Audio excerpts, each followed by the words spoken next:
बहुत लोग सारा दिन काम करते हैं ताकि वो अपने इमोशंस को छुपा सकें। फ्रेंड्स को मैंने रोते हुए बहुत बार देखा है, दे cry very badly in front of me और वो कहते हैं कि मैम मुझे समझ ही नहीं आ रहा मेरे साथ हो क्या रहा है।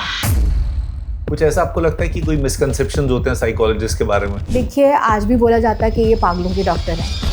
पेरेंट्स ये कहते हैं बेटा मैं ये बनना चाहता था, मैं ये नहीं बन पाया, तो तू ऐसा करना। और हर टीचर अपने बच्चे को ये कहती है कि बेटा तू कर सकता है, तू लाना। Remember, life is a race. उसको परफॉर्मेंस एंजाइटी भी होती है। आपने सुना होगा कि there is difference between listening and hearing. Hearing क्या है कि कानों में कोई भी आवाज़ आ रही है, वो हेयरिंग हो गया। लिसनिंग क्या है, आप सामने वाले को पूरा फोकस करके कंसंट्रेट करके सुनते हो। मुझे तो शादी इससे करनी है, मैं इसके बिना मर जाऊंगी, रिपीटेडली 24/7 वही रहता है। किसी पर्सन के लिए सेक्सुअल थॉट्स आ रहे हैं या किसी फीमेल या मेल के प्राइवेट पार्ट्स हमेशा आंखों के सामने रहते हैं। पोर्नोग्राफी टीन एज के केस में साइकोलॉजी को कितना उनके इफेक्ट करती है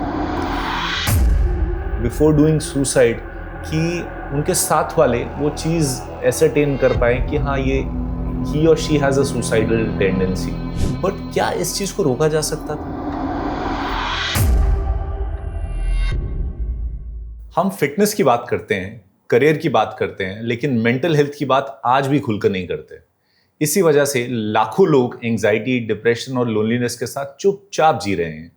क्या इंडिया एक silent mental health crisis face कर रहा है? आज इन्हीं सवालों का जवाब देने के लिए हमारे साथ हैं इंडिया की renowned clinical psychologist doctor Anureet Kaur. Ma'am, welcome to Limitless. Thank you for having मी।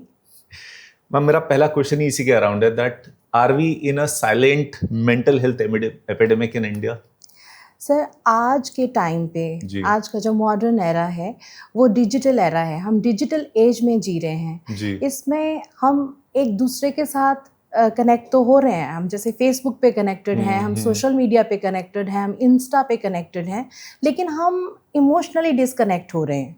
ठीक बात है। जिसकी वजह से एंजाइटी, डिप्रेशन, बाइपोलर, बहुत सारे और साइकोलॉजिकल डिसऑर्डर डेवलप हो रहे हैं। हम लोनलीनेस में जा रहे हैं। हम इस पे खुल के बात करेंगे इन सब चीज़ों पे, लेकिन उससे पहले आपकी जर्नी के बारे में जानेंगे। आपने साइकोलॉजी क्यों चूज़ की?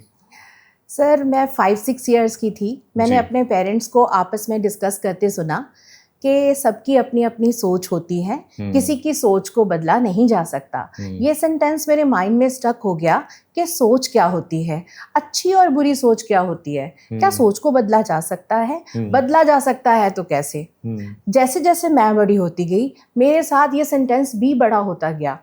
फिर आगे जाके कुछ और चीज़ें जुड़ती गई। जैसे जब मैं स्कूल में गई तो ऐसे लगता था कि बच्चों के मार्क्स कम और ज़्यादा क्यों आते हैं। एक टीचर बच्चों को एक जैसा पढ़ाती है, फिर भी हम डिफरेंट मार्क्स लाते हैं। और लगता था कि किसी के मैथ्स में ज़्यादा है, किसी के साइंस में ज़्यादा है। फिर लगता था कि कोई स्पोर्ट्स में बहुत अच्छा है और कोई म्यूज़िक में अच्छा है, और किसी की स्पोकन एबिलिटी बहुत अच्छी है। कुछ लोग काम कंपोज्ड होते हैं और कुछ जल्दी एंग्शियस और एंग्री हो जाते हैं। ऐसा क्यों?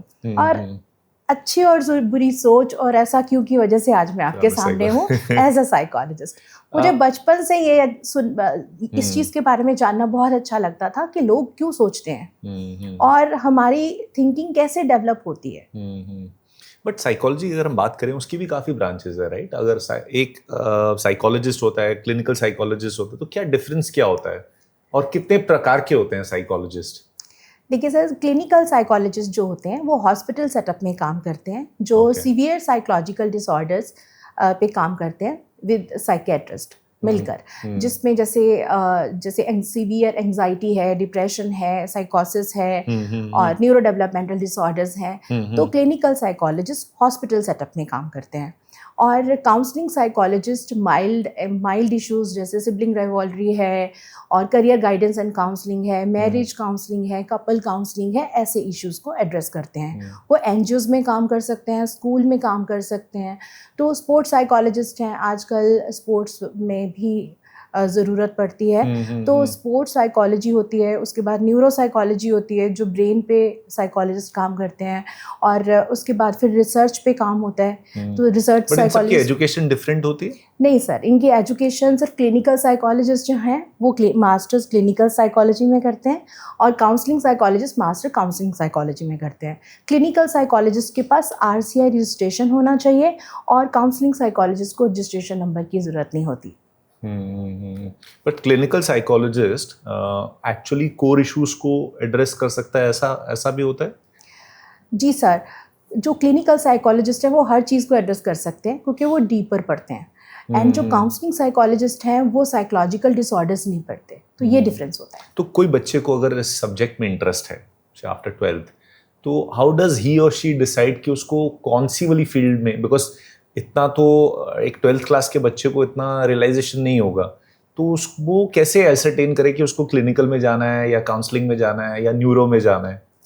देखिए, न्यूरो साइकोलॉजी के लिए स्पेशल कोई डिग्री नहीं होती, एंड वैसे RCI की गाइडलाइंस इस बार चेंज हुई हैं। अगर किसी को क्लिनिकल साइकोलॉजी में जाना है तो जैसे BSc क्लिनिकल साइकोलॉजी जो अभी न्यू कोर्स एक लॉन्च किया है RCI ने, तो वो करना चाहिए। उसके बाद मास्टर्स जो है वो क्लिनिकल साइकोलॉजी में करनी चाहिए, और मास्टर साइकोलॉजी करने के बाद RCI का रजिस्ट्रेशन नंबर मिल जाता है, जिसके बाद आप एज किसी साइकेट्रिस्ट के साथ या अपना प्रैक्टिस कर सकते हो, अपनी खुद की प्रैक्टिस भी कर सकते हो हॉस्पिटल या क्लिनिकल सेटअप में।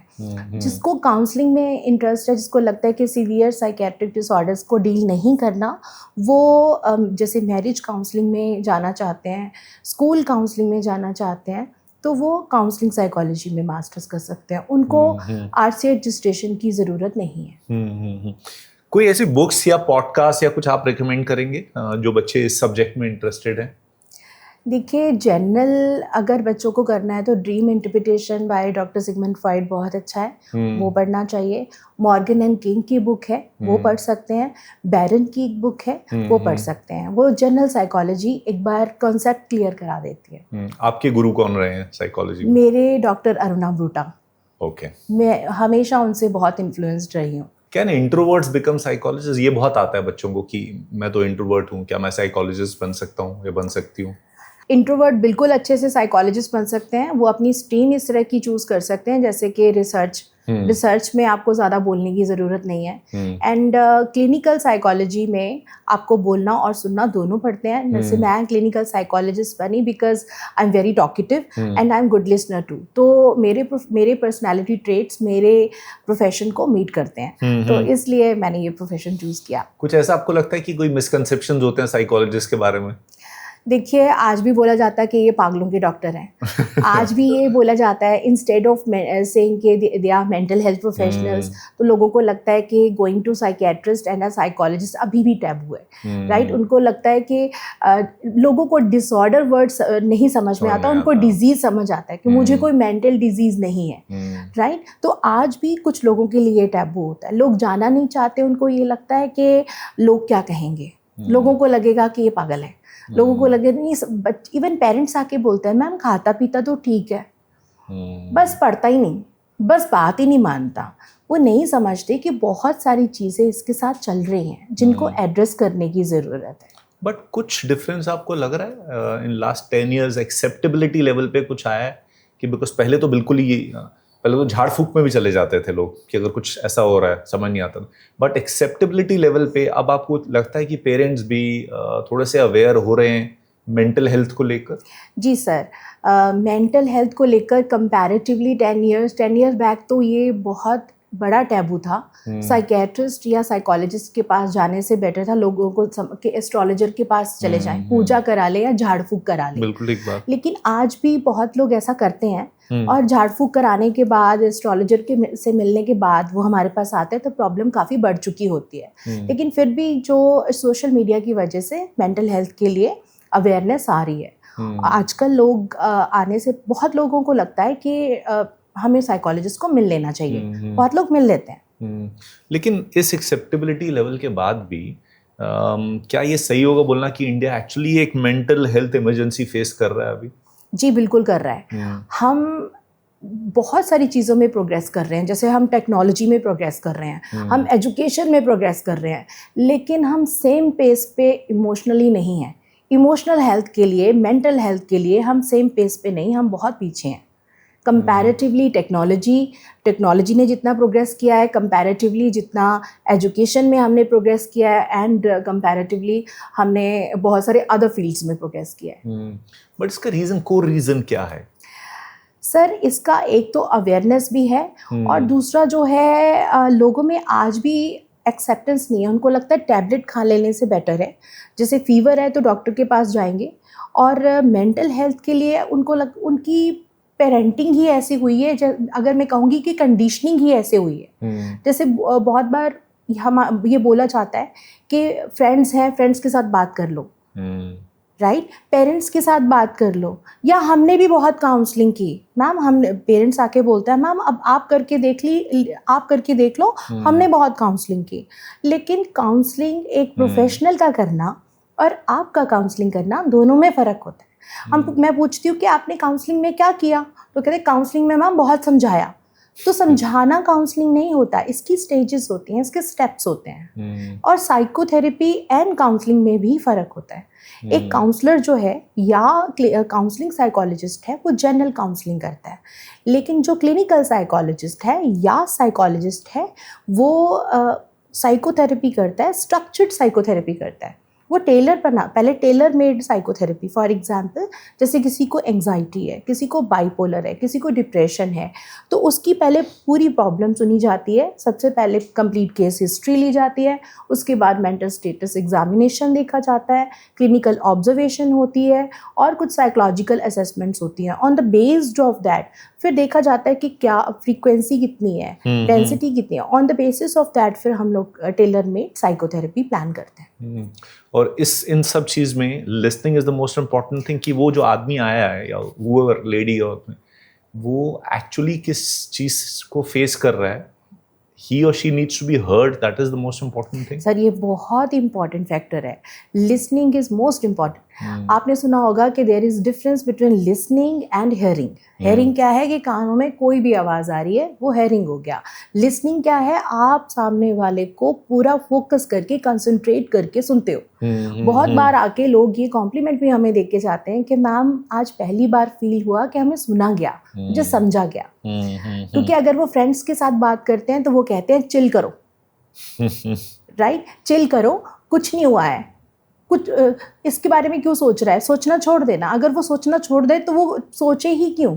हम लोग आके अगर मेरे पास वो आते हैं या किसी भी साइकोलॉजिस्ट के पास जाते हैं, तो एक मेंटल हेल्थ प्रोफेशनल उनको ये कहता है कि आपको क्या ट्रिगर कर रहा है, आपको क्या ट्रिगर कर रहा है, या आपकी प्रॉब्लम क्या है, इसका रूट कॉज जानने की कोशिश की जाती है। कोई ऐसा पर्टिकुलर एज ग्रुप है जो ज़्यादा सफ़र करता है? देखिए, आज के जेनजी ज़्यादा सफ़र कर रहे हैं। ओके। क्योंकि उनको समझ नहीं आता कि करना क्या है, उनकी एक्सपेक्टेशन बहुत ज़्यादा है, और वो शॉर्ट स्पैन में काफ़ी कुछ करना चाह रहे हैं। So too much in too little time is the core problem. जी जी, बिल्कुल। हम एक इग्नोर्ड लॉट के बारे में बात करें। वो इग्नोर्ड इसलिए नहीं कि बाकी लोग उनको इग्नोर कर रहे हैं, बट वो खुद को इग्नोर कर रहे हैं, विच इज़ मैन। तो are we actually ignoring the loneliness epidemic in man? ऐसा है सर, ऐसा बिल्कुल है, क्योंकि बचपन से लड़कों को ये सिखाया जाता है कि मर्द को दर्द नहीं होता, और ये कहा जाता है कि लड़की की तरह रो मत। तो इस चीज़ की वजह से वो अपने इमोशंस को छुपाना सीख जाते हैं। आपने सुना होगा मेंस को बहुत ज़्यादा अब्यूजिव लैंग्वेज यूज़ करते हुए, वो अपनी फ्रस्ट्रेशन जो है अब्यूज़ करके, अल्कोहल की लेके, या ड्रग लेके, या वर्क अल्कोहलिक बन के वो अपनी फ्रस्ट्रेशन को निकालते हैं, या अल्कोहलिक बन के भी। जी, बहुत लोग सारा दिन काम करते हैं ताकि वो अपने इमोशंस को छुपा सकें। बहुत बार मेरे पास लोग आते हैं, और मेंस को मैंने रोते हुए बहुत बार देखा है। दे cry very badly in front of me, और वो कहते हैं कि मैम मुझे समझ ही नहीं आ रहा मेरे साथ हो क्या रहा है। मुझे उनको बताना नहीं आ रहा होता कि उनके साथ क्या हो रहा है। वो कहते हैं मैम देखो, पैसा भी है, हर चीज़ है, लेकिन खुश नहीं हूँ, मुझे समझ नहीं आ रहा मेरे साथ क्या हो रहा है। क्योंकि उनको अपने इमोशंस का पता ही नहीं है। उनको बचपन से ही उनकी कंडीशनिंग ये हुई है कि लड़के रोते नहीं, लड़के स्ट्रांग होते हैं। बट कोई ऐसा केस जो आप बताना चाहें विदाउट नेमिंग, जो आपने ऐसा ट्रीट किया हो? सर थोड़े दिन पहले एक मेरे पास लड़का आया, 27-28 ईयर्स की एज होएगी। उसने आके कहा कि रात को मैम मैं अचानक से डर के उठ रहा हूँ, हर 2 या 3 दिन बाद मैं डर के उठ रहा हूँ, और जब मैं डर के उठता हूँ तो उसके बाद 15-20 मिनट्स के लिए मैं रेस्टलेस हो रहा हूँ, गला सूख जाता है, पैल्पिटेशन होती है, और मुझे लगता है कुछ हो जाएगा। तो मैंने कहा कोई प्रॉब्लम लाइफ में, उसकी पूरी कंप्लीट केस हिस्ट्री ली गई। तो उसने कहा नहीं मैम कुछ प्रॉब्लम नहीं है, उसको कुछ पता नहीं लग रहा था कि क्या हो रहा है, कोई भी चीज़ ट्रिगर नहीं की है उसको। कोई चीज़ ट्रिगर नहीं कर रही थी, बट वो कह रहा है मैम सब कुछ लाइफ में ठीक है, लेकिन पता नहीं ये अचानक से ऐसा क्यों हो रहा है। जब हिस्ट्री ली और डायग्नोसिस बनाया तो पता चला कि ये पैनिक अटैक है।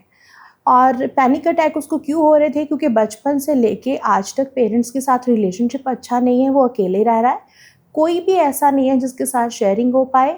फ्रेंड्स जो हैं, फ्रेंड्स के साथ फ्रेंड्स एक एक करके छोड़ते गए और उसको नए बनते गए, और कोई भी ऐसा नहीं है जो बहुत क्लोज हो, तो उसको लगता है सब कुछ छीन जाएगा, बस ये फीलिंग है। और जब लगा कि नहीं हैंडल हो रहा तब वो मेरे पास आया। तो कहता मैम सारे फ्रेंड्स कह रहे थे कि साइकोलॉजिस्ट के पास जाने की क्या जरूरत है, ऐसी तो चीज़ें होती रहती हैं। बट ये आपने फाइंड आउट किया बाय क्वेश्चनिंग हिम? जी डीप जाके। हाँ जी, जिसके लिए सर मैंने जैसे पहले भी आपको बताया कि कंप्लीट केस हिस्ट्री होती है, उसके बाद क्लिनिकल ऑब्जर्वेशन होती है, मेंटल स्टेटस एग्जामिनेशन होती है, और साथ में हम लोग अगर ज़रूरत पड़ती है तो बहुत बार साइकोलॉजिकल असेसमेंट्स भी करते हैं, तो जिसकी कंप्लीट रिपोर्ट बनती है on the basis of all these things. फिर पता लगता है कि प्रॉब्लम क्या है, तो हम लोग रूट कॉज को जानते हैं एंड रूट कॉज को ही एड्रेस करते हैं।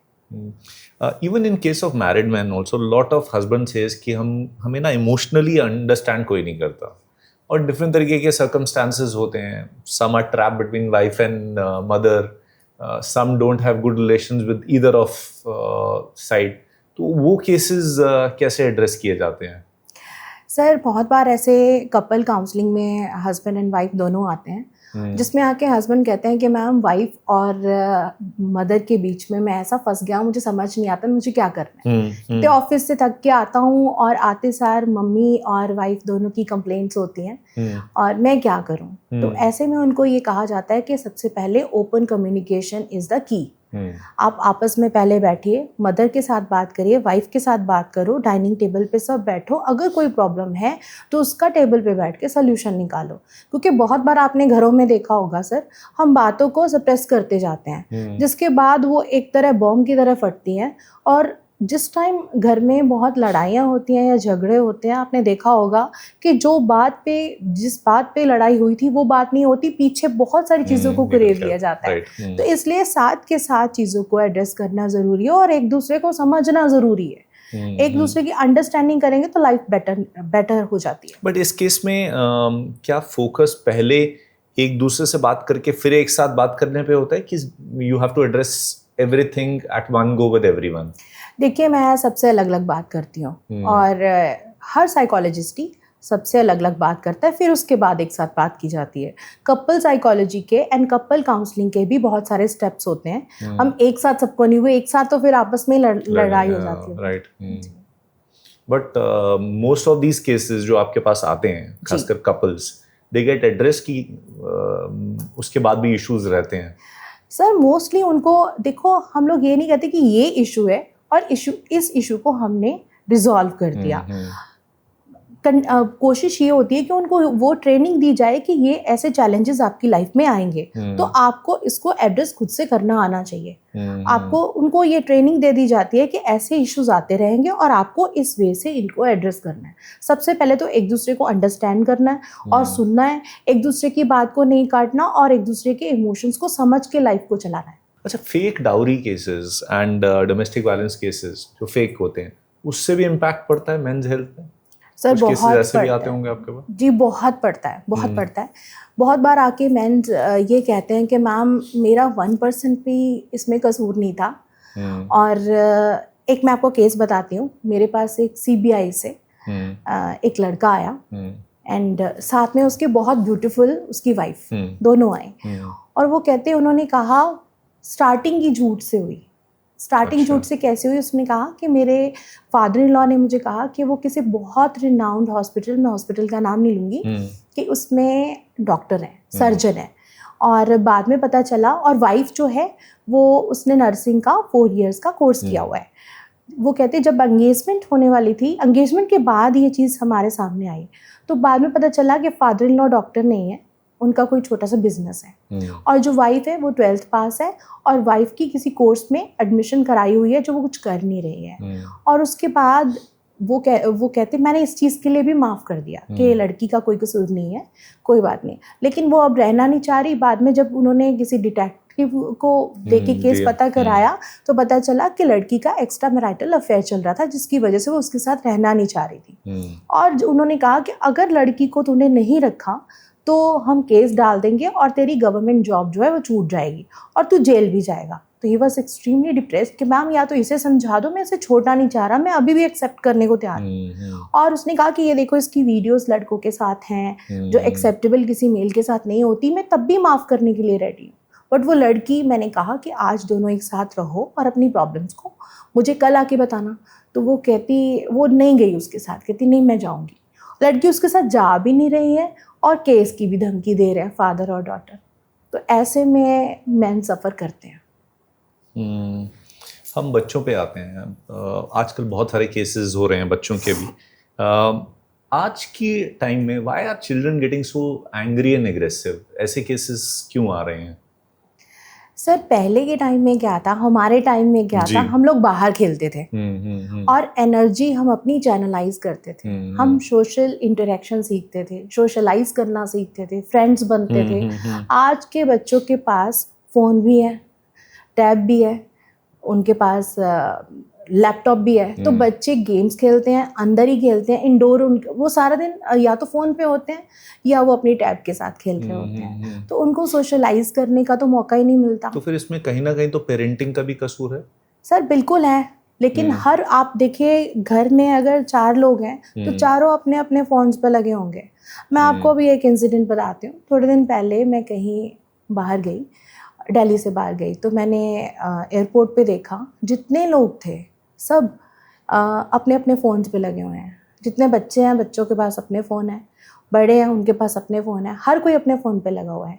आज से 20 इयर्स बैक अगर हम सोच के देखिए कि हम लोग अगर रेलवे स्टेशन जाते थे, कहीं गेट टुगेदर में होते थे या कभी एयरपोर्ट पे भी मिलते थे, हम एक दूसरे से इंट्रोड्यूस करते थे, एक दूसरे से कम्युनिकेट करते थे। वो चीज़ ख़त्म हो रही है। ये भी एक कॉजल फैक्टर है क्योंकि बच्चे बाहर नहीं खेलते, इंटरेक्ट नहीं करते एक दूसरे से। हम लोग पहले जॉइंट फैमिली सिस्टम था, आजकल न्यूक्लियर फैमिलीज हैं। तो ये भी एक रीज़न है कि बच्चों में फ्रस्ट्रेशन बढ़ रही है, अग्रेसिव हो रहे हैं और वो सोशलाइज करना नहीं सीखते, उनमें पेशेंस नहीं है। प्ले, बाहर खेलना हमें पेशेंस सिखाता है, हमें एक दूसरे के साथ इंटरेक्ट करना सिखाता है, कम्युनिकेशन डेवलप होती है, प्रॉब्लम सॉल्विंग, क्योंकि ह्यूमन रिलेशंस जो है वो कोर है हर चीज का। जी जी जी। बट इमोशनली वीक जो हो रहे हैं बच्चे, उसका कॉज भी आप इसी को बोलेंगे?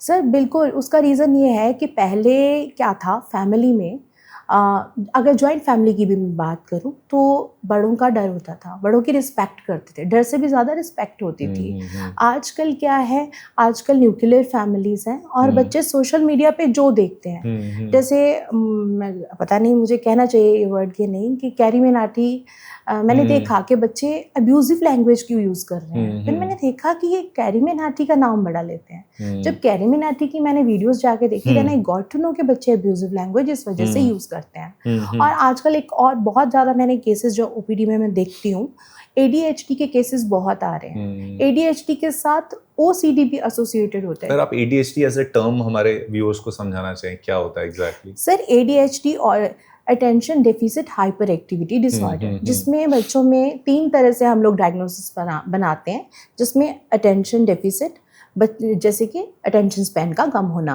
और उसके बाद आता है हाइपर एक्टिविटी। हाइपर एक्टिविटी के पेट्रोल खत्म ही नहीं होता, बच्चे एक जगह टिक के नहीं बैठते जब उनको एक्सपेक्टेड होता है कि वो आराम से बैठे हैं। और तीसरा होता है इम्पल्सिविटी, किसी भी कुछ भी आंसर देना, आंसर बैक करना या आपकी बात को काट देना एक्सेसिवली, जैसे बच्चों का बोलना। तो इस ऑन द बेसिस ऑफ ये तीनों चीज़ों के हम लोग डायग्नोसिस बनाते हैं। इसके साथ एक और टर्म होती है OCD, ऑब्सेसिव कंपल्सिव डिसऑर्डर। पहले ये बड़ों में ही ज़्यादा होता था, आजकल जो केसेस हैं वो ADHD के साथ OCD के केसेस भी बहुत आ रहे हैं। जैसे बच्चे आते हैं, एक केस मेरे पास आया, तो एक क्या बहुत सारे केसेस आते हैं, तो जिसमें ज़्यादातर केसेस जो है बच्चा स्क्रॉल डाउन कर रहा है और अचानक सोशल मीडिया पे स्क्रॉल डाउन कर रहा है और उसके सामने कोई न्यूड पिक्चर आ गई। वो न्यूड पिक्चर उसके माइंड में ऐसी स्टक हुई, बच्चा आके मुझे बार बार कह रहा है कि मैम हर 24/7 जब तक वो जाग रहा होता है उसकी वही पिक्चर दिमाग में रहती है, जाती ही नहीं। वो मुझे कहता है मैम आप और आपकी असिस्टेंट के साथ भी मुझे वही चीज़ दिखाई दे रही है, हर किसी के साथ, मतलब किसी भी पर्सन को वो देख रहा है तो उसे वही चीज़ दिखाई दे रही है। तो उसके बाद जब टेस्ट करके देखा तो वो OCD भी है, ADHD भी है। और पेरेंट्स को फिर मैंने कहा कि देखिए सोशल मीडिया बिल्कुल बंद, मोबाइल फ़ोन देना बिल्कुल बंद, इसको स्ट्रक्चर साइकोथेरेपी चाहिए एंड इसका आप इसको बाहर खेलने भेजिए, प्लेग्राउंड में जाए और एटलीस्ट 1 आवर के लिए अगर ये बाहर खेलेगा तो काफ़ी चीज़ें अपने आप ही ठीक हो जाएंगी। बट इस तरीके के जो केसेस होते हैं, दीज आर एक्सट्रीम केसेस, इनको आप ग्रेजुअली कैसे ट्रीट करते हैं? बिकॉज इमीडिएट सोल्यूशन तो उसका कुछ होता नहीं होगा कि आज आए कुछ मेडिसिन ली और 2 दिन बाद ठीक हो गए, तो इसका प्रोसेस कितना लंबा चलता है? Sir it very person to person, right, क्योंकि बच्चों में ये चीज़ जल्दी ठीक हो जाती है क्योंकि बच्चे जो हैं वो इंस्ट्रक्शंस को फॉलो करते हैं, क्योंकि बच्चों के पास राइट वोकेबलरी वर्ड्स नहीं होते, उनको अपनी बात को बताना नहीं आता, वो सफ़र कर रहे होते हैं। जब उनको उनकी प्रॉब्लम को समझा जाता है ना तो फिर उनको लगता है कि कोई है, हैंड होल्डिंग वाली बात हो गई है। तो जब उनका हैंड होल्ड होता है तो फिर वो कनेक्टेड फील करते हैं, फिर वो हर बात साइकोलॉजिस्ट की मानते हैं। जब बच्चे हर चीज़ को फॉलो करते हैं तो जल्दी ठीक भी हो जाते हैं। OCD बच्चों में जल्दी ठीक हो जाता है कंपैरेटिवली एडल्ट्स। एडल्ट्स में कैसे केसेस होते हैं OCD के? एडल्ट्स में सर बहुत बार क्या होता है कि जैसे OCD क्या होता है, ऑब्सेसिव कंपल्सिव डिसऑर्डर, जिसमें ऑब्सेशन मतलब कोई भी थॉट जो है वो माइंड में स्टक हो जाता है और रिपीटेडली चलता है, और वो थॉट चलने के बाद इंसान जो है कंपल्शन मतलब बिहेवियर होना। तो वो जैसे किसी के माइंड में कोई पिक्चर स्टक हो गई किसी भी पर्सन की और वो रिपीटेडली आ रही है, राइट, या किसी कोई बॉयफ्रेंड जो है मतलब वही मुझे तो शादी इससे करनी है, मैं इसके बिना मर जाऊंगी, रिपीटेडली 24/7 वही रहता है। या कईयों के साथ क्या होता है कि गॉड की मतलब किसी भी मूर्तियों की उनके लिए सेक्सुअल थॉट्स आते हैं, किसी पर्सन के लिए सेक्सुअल थॉट्स आ रहे हैं, या किसी फीमेल या मेल के प्राइवेट पार्ट्स हमेशा आंखों के सामने रहते हैं। उसके बाद लोग जो है रिपीटेड थॉट के बाद वो हाथ धोते हैं, रिपीटेड हाथ धोते हैं, या कोई और बिहेवियर भी कर सकते हैं। तो OCD में ऐसा नहीं है कि सिर्फ जो लोगों में आजकल एक मिथ है कि जो लोगों को बहुत सफाई करना अच्छा लगता है सिर्फ वही। Because I used to think कि मुझे OCD है कि मुझे सब चीज़ें ऑर्गेनाइज चाहिए होती है, मैं खुद करता हूँ बट ऑर्गेनाइज चाहिए होती है। आई यूज्ड टू थिंक कि ये OCD होती है। नहीं सर, ये OCD नहीं होती है। OCD क्या है, कोई भी डिसऑर्डर, वो डिसऑर्डर होता है जब आपकी डे टू डे लाइफ किसी भी थॉट की वजह से या इमोशन की वजह से डिस्टर्ब हो जाती है और कोई काम आप कर नहीं पाते, आपकी डे टू डे लाइफ में आप सफ़र कर रहे हो। अगर आप मतलब आपको लगता है कि चीज़ें ऑर्गेनाइज करके आपको अच्छा लगता है तो ठीक है, आप एक ऑर्गेनाइज्ड पर्सन हो। लेकिन अगर उसी चीज़ की वजह से आपकी day to day life disturb हो रही है तो फिर ये डिसऑर्डर है। जैसे OCD में क्या होता है कि हम 2 या 3 4 बार हम लोग हैंड वॉश सारे करते हैं जी, राइट। अगर कोई 30 to 40 टाइम्स दिन में हाथ धो रहा है राइट, और वो भी किसी थॉट के साथ कनेक्ट होके, तो it means that these are the symptoms of OCD। And this can get worse also with time if not treated. Sir बहुत ज़्यादा, बिल्कुल। ये इसकी कोई भी डिसऑर्डर है वो माइल्ड, मॉडरेट, सीवियर होता है। अगर माइल्ड में हम डॉक्टर को कंसल्ट करें तो मॉडरेट तक पहुंचता ही नहीं है। वो कहते हैं live in the bird philosophy. तो प्रॉब्लम को स्टार्ट होने से पहले ही एड्रेस कर लेना चाहिए। बच्चों पे ही हम लोग कंटिन्यू करते हैं। आजकल हम देखते हैं कि बच्चे बहुत एक्सेसिव ट्यूशन्स भी लेते हैं, जो हमारे टाइम पे 90s में शायद नहीं होता था। तो क्या एक्सेसिव ट्यूशनिंग या क्लासेस ये भी एक तरीके का एंजाइटी डिसऑर्डर क्रिएट कर रहा है बच्चों में? सर बच्चों में बिल्कुल, मुझे ऐसा लगता है कि पेरेंट्स इसका रूट कॉज है। पेरेंट्स को लगता है कि हमारा बच्चा कहीं किसी से पीछे ना रह जाए। अब बच्चे को सिखाना क्या है? As per doctor Sigmund Freud, अगर मैं बात करूं तो 80% ऑफ कॉन्सेप्ट्स बच्चा 5 इयर्स तक सीखता है, 5 इयर्स तक उसके डेवलप हो जाते हैं। रेस्ट ऑफ द 20% कॉन्सेप्ट जो हैं वो 16 इयर्स की एज तक डेवलप होते हैं। तो बच्चे को सिखाना क्या चाहिए? बच्चे को सिखाना चाहिए कि कम्युनिकेट कैसे करना है, इमोशंस को हैंडल कैसे करना है, राइट? प्रॉब्लम्स में लाइफ में प्रॉब्लम्स आएंगी, उनको हैंडल कैसे करना है, हैंड राइटिंग कैसी होनी चाहिए, रीडिंग कैसी होनी चाहिए। तो हम इंस्टेड हम उनको ये सोचते हैं कि उसका बच्चा एक्स्ट्रा करिकुलर एक्टिविटीज़ में जा रहा है या 98% ला रहा है, तो हमारा बच्चा भी ऐसा लाए। इंस्टेड ऑफ डूइंग दिस हम खुद कंपटीशन में जा रहे हैं। कंपटीशन सबसे बड़ी प्रॉब्लम है। मुझे ऐसा लगता है, मैं जो समझती हूँ कि अगर आपका बच्चा 98% ला रहा है और आपको ढूंढ रहा है, then you are a good parent. अगर आपका बच्चा फेल होके आ रहा है और फिर आपको ढूंढ रहा है, then you are a real parent. क्योंकि जब आपका बच्चा फेल होके आ रहा है तो उसको सबसे इम्पोर्टेंट अपने पेरेंट्स का कंधा चाहिए होता है, जिसके ऊपर सर रख के वो रो सके और आप ये कहोगे कोई बात नहीं बेटा, मैं तेरे साथ हूँ। और यही over expectation I think is leading to child suicide and all these cases. Sir, दुनिया से कौन जाना चाहता है? आप जस्ट सोचिए, अगर किसी की 80, 85, 90 प्लस भी एज हो जाती है ना, तो वो भी दुनिया से नहीं जाना चाहता। बिल्कुल ठीक बात है। अगर कोई सुसाइड करने में सोचता है, अगर कोई अपनी लाइफ को खत्म करने के लिए सोचता है, वो भी उस एज में, वो बच्चा उस एज में जिसने दुनिया देखनी है, इसका मतलब ये है कि वो अंदर से कितना टूटा हुआ है। कोई ऐसा नहीं है जो उसकी बात को समझ सके, कोई ऐसा नहीं है जो उसको सुन सके, जो या उसको गाइड कर सके, या उसको ये कहे कि कोई बात नहीं, मैं तेरे साथ हूँ। तो ये एक रीजन है। अब ऐसे केसेस में, या मैं एक जनरल बात कर रहा हूँ, पेरेंट्स को आप क्या मैसेज देंगे? How should they handle such cases? Because कुछ ना कुछ साइंस तो थ्रो करते होंगे बच्चे ऐसे, चाहे वो 10th का बच्चा है जिसके मार्क्स अच्छे नहीं आए, या वो नीट का बच्चा है, वो एक अटेम्प्ट हमने देखा अभी, एक अटेम्प्ट दिया, ही और she would have really studied so much for that, और हार्ट ब्रेक हो जाता है जब आपको पता चलता है किसी और की गलती की वजह से पेपर लीक हो गया और आपको दोबारा करना पड़े। तो इस केस में पेरेंट्स का क्या रोल आता है? How do they handle such kids? सबसे पहले तो बहुत बार ऐसा होता है कि पेरेंट्स ये कहते हैं, बेटा मैं ये बनना चाहता था, मैं ये नहीं बन पाया, तो तू ऐसा करना। पहली बात तो एक्सपेक्टेशंस नहीं होनी चाहिए। आप कहो बेटा ऐसा है, अपना 100% दो। आपके मन में ये नहीं होना चाहिए कि मैं ऐसा कर सकता था। Give your 100%। उसके बाद होता है तो ठीक है, नहीं होता तो हमारे पास प्लान ए है, प्लान बी है, प्लान सी है। तीनों में से कुछ ना कुछ तो होगा। ऐसा नहीं है कि अगर प्लान ए नहीं सक्सेसफुल हो पाया तो लाइफ खत्म हो जाएगी। प्लान बी है। जैसे मैं MBBS के बच्चों के लिए आपको एक चीज़ बता, जैसे आपने नीट की बात ही करी, तो फॉर एग्जाम्पल अगर बच्चे की एडमिशन MBBS में हो गई तो बहुत अच्छी बात है।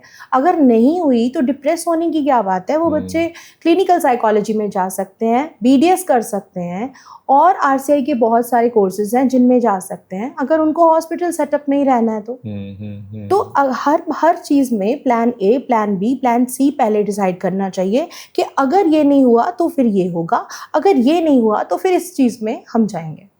तो इसमें रोल पेरेंट्स का तो है, आपको लगता है टीचर्स का भी एक रोल आता है? बिकॉज हम जो एक भेड़चाल देख रहे हैं कि people going to different coaching institutes, I don't want to name coaching institutes, but एक अननेसेसरी प्रेशर वहाँ क्रिएट हो रहा है that you have to be in section A, B if you want to clear NEET और IIT और so and so fourth. तो वहाँ पर टीचर का भी एक रोल आता है कि अगर आपका क्लियर होता है तो अच्छी बात है, नहीं क्लियर होता तो life doesn't stop here. Because हमने कोटा में देखा न्यूमरस केसेस, नीट का तो अभी हम देख रहे हैं जी। तो उसमें कितना इम्पोर्टेंट रोल उन टीचर्स, उन गुरु का भी होता है? सर, गुरु बच्चे को मोस्टली मैंने ये ऐसा देखा है कि बेटा तुझे 100 आउट ऑफ 100 लाने हैं, सेंटम स्कोर्स लाने हैं, क्योंकि स्कूल्स मोस्टली अपने PGTs को ये टारगेट देता है कि कुछ 100 आउट ऑफ 100 लाने हैं, और हर टीचर अपने बच्चे को ये कहती है, कुछ बच्चों को, कि बेटा तू कर सकता है, तू लाना। तो वहाँ पर बच्चा, उसको परफॉर्मेंस एंजाइटी भी होती है कि टीचर ने कहा है, अगर टीचर कह रही है तू ले आएगा तो मैं ले आऊँगा। अगर बच्चा नहीं ला पाया उसको लगता है कि टीचर को कैसे फेस करूँगा। एक चीज़ ये भी होती है। और दूसरा, हमारी एजुकेशन इंडस्ट्री में ये बहुत बड़ा ड्रॉबैक है। हम बच्चे को ये सिखाते हैं कि how to be successful, how to excel. हम ये नहीं सिखाते हाउ टू हैंडल फेलियर, कि देखो लाइफ में फेलियर्स भी आएंगे। ऐसा हो ही नहीं सकता कि कोई पर्सन जो है हर चीज़ में सक्सेसफुली हो। हमें ये सिखाना चाहिए कि बच्चे लाइफ में फेलियर्स भी होंगे और उन्हें हमें हैंडल करना आना चाहिए। ये सबसे बड़ा ड्रॉबैक जो है हमारे एजुकेशन सिस्टम का है। Teenagers are feeling lonely in spite of having so many friends, उसका क्या रीजन है? सर, फैमिलीज में एक कनेक्शन होता था पहले, जैसे पेरेंट्स के साथ हम लोगों का होता था जी। आजकल क्या है, पेरेंट्स वर्किंग है और घर पे बच्चों को देखने के लिए कोई नहीं है, और ऊपर से उनको बच्चों के ऊपर अपनी एकेडमिक्स का प्रेशर रहता है, ट्यूशन्स का प्रेशर रहता है, करियर का प्रेशर रहता है, और कहीं ना कहीं पीयर प्रेशर भी रहता है। तो बच्चे सफ़र करते हैं, उनको अपनी बातों को बताना नहीं आता, अपनी फीलिंग्स को एक्सप्रेस करना नहीं आता। तो ये भी एक रीज़न है कि कनेक्शन ना होना, लोनलीनेस उनमें डेवलप कर। बट हमने केसेस ये भी देखे हैं कि जैसे कई टीनेजर्स पेरेंट्स कोशिश भी करें अगर बात करने के लिए तो वो अवॉइड करते हैं। अब उन केसेस को पेरेंट्स कैसे एड्रेस करें? क्योंकि पेरेंट्स को अब ये समझ में आ गया है, मतलब मैं मैक्सिमम पेरेंट्स की बात कर रहा हूँ, कि teenage is a very sensitive age जी। और बच्चे क्या कर रहे हैं और बहुत ज़्यादा आप इंटरवीन नहीं कर सकते बिकॉज उनको प्राइवेसी भी चाहिए जी। तो उस केस में अब पेरेंट्स कैसे जाके उनसे बात करें, एक कनेक्ट एस्टैब्लिश करें? सर, सबसे पहले तो बच्चे को सुनना इम्पॉर्टेंट है, बच्चे के साथ टाइम स्पेंड करना इम्पॉर्टेंट है। डाइनिंग टेबल पर एक कॉमन टाइम होना चाहिए जब पूरी फैमिली को बैठना चाहिए, जिसमें पेरेंट्स बच्चों को अपनी फीलिंग शेयर करें और उनकी फीलिंग्स को सुनें। बच्चे को ज़्यादा मौका दो बोलने का। खुद उनको, बच्चों को लेक्चर देना पसंद नहीं होता, लेक्चर सुनना पसंद नहीं होता। पेरेंट्स का ये कहना कि ये कर, ये मत कर। बच्चों को लेक्चर पसंद नहीं होता, उनको सुनो। जब आप उनको सुनोगे तो आपको समझ में आएगा कि उनके मन में क्या चल रहा है। हाँ, बिकॉज ये गलती पेरेंट्स करते हैं और हम लोग सब करते हैं कि बच्चा अगर कुछ बोल रहा है एंड नॉट नेसेसरी कि बच्चा हमेशा सही बोल रहा होगा जी, तो हमारा फर्स्ट रिएक्शन ये रहता है कि उसको देयर एंड देन कट किया जाए जी, कि नहीं ये ऐसा नहीं है वैसा नहीं है। सो एज पर यू पहले उसको अच्छे से सुनना चाहिए और फिर उसको आप आई विल नॉट से गाइड करना, बट आपका जो भी पर्सपेक्टिव आप उसको एक कूलली कामली समझाएं। इज दैट व्हाट यू से? बिल्कुल सर। कई बार उसी टाइम बच्चे को करेक्ट करना राइट नहीं होता, इसीलिए बच्चे टेम्पर टेंट्रम थ्रो करते हैं। टीनेजर्स जो हैं, मैं नहीं कहती, रिसर्च कहती है कि भयंकर तूफानों का पीरियड है, this is a stormy period. इसमें बच्चा अपने आप में बहुत उलझा होता है, क्योंकि उसकी अगर बच्चा गाड़ी की चाबी उठा रहा है तो हम उसे कहते हैं कि अभी तो बच्चा है, राइट? अगर वो कहता है मम्मा पानी का गिलास देना, तो हम कहते हैं कि अभी बड़ा हो गया है। तो बच्चा खुद समझ नहीं पाता कि मैं बच्चा हूँ या मैं एडल्ट हूँ, तो वो इन बिटवीन होता है, राइट? तो इसलिए बहुत सारी चीज़ें उसके खुद के मन में चल रही होती हैं। उसको वो दुनिया का पता लगता है, वो उड़ना चाहता है। दूसरों को देख के बच्चों में कंपैरिजन भी आता है। ऐसी कंडीशन में सबसे इम्पॉर्टेंट है कि पेरेंट्स अपने बच्चों के साथ एक कनेक्शन डेवलप करें। जब वो बच्चों को सुनेंगे, धीरे धीरे बच्चे को ये लगेगा ये तो फ्रेंड ही है, मुझे करेक्ट नहीं किया जा रहा। बच्चे को तब करेक्ट करिए जब ज़रूरत है। हर चीज़ में बच्चे को करेक्ट करना गलत होता है। और फ्रेंड्स को क्यों एक्सेप्ट करते हैं? क्योंकि वो सुनते हैं, जजमेंटल नहीं होते। हम बीइंग अ पेरेंट ये कहते हैं कि ये तू कर, ये तू मत कर। हर चीज़ में ये मत कर नहीं होता। हर चीज़ में पहले आप उनको सुनो। अगर आपको लगता है कि बच्चा खुद का हार्म कर रहा है, बच्चा किसी का हार्म कर रहा है, तब इंटरफेयर करो। नहीं तो आपको हर उस बच्चे के डिसीजन में इंटरफेयर करने की ज़रूरत नहीं। साइबर बुलिंग के केसेस बहुत आते हैं आजकल, ये कितना डेंजरस है? सर, ये बिल्कुल बहुत डेंजरस है, बिकॉज बच्चे, children are children, we can not make them mini adults, right? तो बच्चे जो हैं उनको नहीं पता कि गलत क्या है और सही क्या है, क्योंकि वो मोस्टली अपना टाइम जो है वो सोशल मीडिया पे स्पेंड करते हैं। वहाँ पर जो सामने वाला उनको फ्रेंड रिक्वेस्ट भेज रहा है या उनसे कुछ एक्सपेक्ट कर रहा है, उनको नहीं पता कि ये फेक है या रियल है, राइट? तो बच्चे इन चीज़ों में उनके ट्रैप में कई बार फंस जाते हैं। उसके बाद उनको कोई ऐसा नहीं मिलता, कोई एडल्ट नहीं मिलता या कोई ऐसा पर्सन नहीं मिलता जिससे वो अपनी फीलिंग्स को शेयर कर सके या किसी को बता सके। ज़्यादा से ज़्यादा अगर वो किसी को बताते हैं तो अपने फ्रेंड्स को ही बताते हैं, और फ्रेंड्स भी उतने ही होते हैं, उनको भी समझ नहीं आता कि क्या करें, राइट। तो ये भी एक रीज़न है कि पेरेंट्स अपने बच्चों के साथ अगर कनेक्शन डेवलप करें, अगर बच्चे ने कुछ गलती कर भी ली तो वहाँ पर जजमेंटल नहीं होना चाहिए, एक्सेप्टेंस होनी चाहिए कि कोई बात नहीं, हो गया, मैं तेरे साथ। पोर्नोग्राफी टीन एज के केस में वो साइकोलॉजी को कितना उनके इफेक्ट करती है? कई केसेस में ऐसे कहा जाता है कि नहीं, it is natural, teen age में बच्चे देखते हैं, करते हैं, बट साइकोलॉजिकली कितना इफेक्ट करती है ये चीज़? देखिए, जैसे बच्चा बड़ा हो रहा है ना, प्यूबर्टी हिट करती है, जैसे प्यूबर्टी होती है तो बच्चों में हार्मोनल चेंजेस होती हैं, तो हार्मोनल चेंजेस होती हैं तो उनका अट्रैक्शन जो है बॉयज़ का गर्ल्स की तरफ और गर्ल्स का बॉयज़ की तरफ पड़ता है, राइट। तो ऐसे में जब वो उनके, आजकल तो सोशल मीडिया पे हर चीज़ अवेलेबल है, तो उनको लगता है कि हम भी देखें, फ्रेंड्स बताते हैं कि देखो, और रात को वैसे एक दूसरे को मैसेजेस भी भेजते हैं कि ये देख, ये अच्छा लग रहा है, अच्छा था, तू भी देख ले। तो ऐसी कंडीशन में सारे बच्चे देख रहे हैं तो डिस्कशन भी होता है, इम्पैक्ट तो करता है, फिर उनको लगता है कि ये हम प्रैक्टिस भी करें।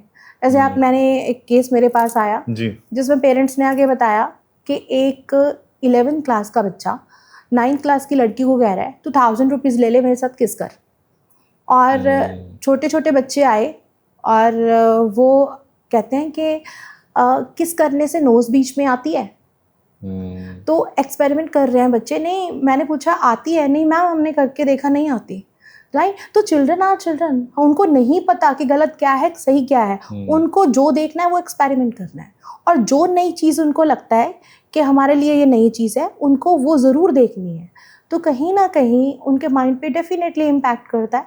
अब अवेलेबल है तो बच्चे देखेंगे, ऐसा हो ही नहीं सकता बच्चे ना देखें। तो इसमें सबसे इम्पॉर्टेंट ये है कि बच्चे को शुरू से ही हम गेम्स में, स्पोर्ट्स एक्टिविटीज़ में, या कोई भी उनकी ऐसी इंटरेस्ट की चीज़ जिसमें बच्चा बहुत अच्छा है, फॉर एग्जांपल म्यूज़िक है, डांस है, या जिस भी चीज़ में बच्चा अच्छा है, तो उसका ऐसा इंटरेस्ट डेवलप कर दें, जैसे गोल सेट करवा दें। अगर बच्चे का गोल सेट है तो ज़्यादा ध्यान इन चीज़ों की तरफ नहीं जाएगा। तो जैसे हम लोग पहले कहते थे कि बच्चे की एनर्जी अगर राइट जगह पे चैनलाइज रहेगी तो ये सब चीज़ों में नहीं घुसेगा। बिल्कुल सर, बच्चे की एनर्जी जो है चैनलाइज अगर पेरेंट्स शुरू से करा के चले, मतलब मेरा कहने का मतलब ये है कि अगर बच्चे का गोल सेट है तो इन चीज़ों की तरफ ध्यान नहीं जाएगा। अगर उसको ये पता है कि मुझे मेडल लाना है, राइट, या मुझे इस चीज़ में ये काम करना ही है, मेरे लिए इम्पोर्टेंट है, मुझे करना ही है, तो वो बच्चा इन चीज़ों की तरफ नहीं जाता, उसका फिर उसे डायरेक्शन अपनी दिख रही होती है कि मुझे वो वहाँ जाना है। आपने एक बात बहुत अच्छी बोली थी जब हम बैठे हुए थे इमोशनल हेल्थ को लेकर, जी, मेडिसिन की फीवर के लिए, तो उस पर आप क्या बोलना चाहेंगे?